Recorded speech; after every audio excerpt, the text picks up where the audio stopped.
Bismillahirrahmanirrahim. Assalamualaikum warahmatullahi wabarakatuh. Hamdan syukurillah, salawatan wassalamun ala rasulullah, amma ba'd. Ibadallah rahimakumullah.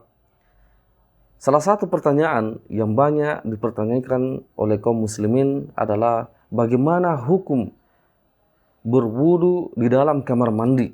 Bagaimana hukum berwudu di dalam kamar mandi? Apakah boleh ataukah tidak boleh? Apakah boleh ataukah tidak boleh? Para ulama telah menjawab hal ini. Mereka mengatakan, la ba'sa yatawadda'a dakhilal hammam. Tidak mengapa orang berwudu di dalam kamar mandi. Idza da'at al-haja ila dzalik. Kalau hajat mendorongnya untuk melakukan hal itu. Kalau dia memiliki hajat untuk berwudu di dalam kamar mandi, maka dia boleh berwudu di dalam kamar mandi.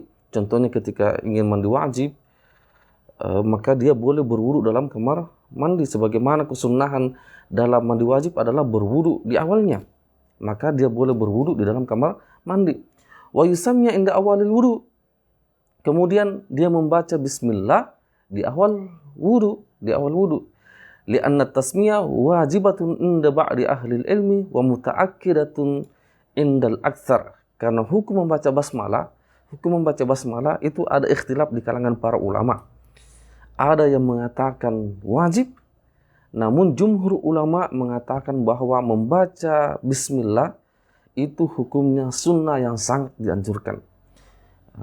Kesimpulannya dalam hal ini ya kita tetap membaca basmalah, baik yang mengatakan wajib maupun yang mengatakan sunnah. Wa amma tasyahhud fa yakunu ba'dal khuruji minal hammam. Adapun membaca doa sesudah wudu, asyhadu an la ilaha illallah wahdahu la syarikalah wa asyhadu anna muhammadan abduhu wa rasuluh, itu kita baca setelah kita keluar dari kamar mandi.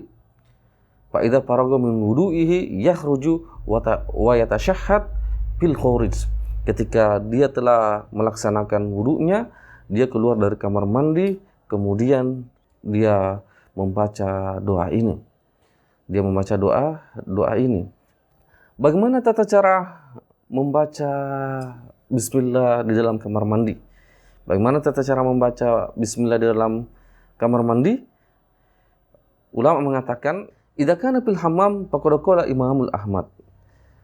Kalau ada seseorang di kamar mandi, maka hal ini sudah dijelaskan tentang Imam Ahmad bagaimana dia berzikir. Salah satunya ketika ada yang bersin. Idza atasha rajul hamidallah biqalbi. Ketika ada yang bersin, maka dia mengucapkan alhamdulillah itu dalam hatinya. Fa yukharraj min hadzal riwayah, maka dikeluarkan dari riwayat ini annahu yusammi biqalbi, bahwa orang yang berwudu di dalam kamar mandi itu tetap membaca bismillah, namun dibaca di dalam hatinya. Cukup di dalam hatinya yang mengucapkan bismillah. Semoga ibadallah rahimakumullah kita bisa mengamalkannya. Kesimpulannya bahwa hukum berwudu dalam kamar mandi itu hukumnya boleh dan tetap membaca basmalah. Caranya kita baca basmalah itu di dalam hati tanpa disebutkan oleh lisan. Hadanallahu wa iyyakum ajma'in. Assalamualaikum warahmatullahi wabarakatuh.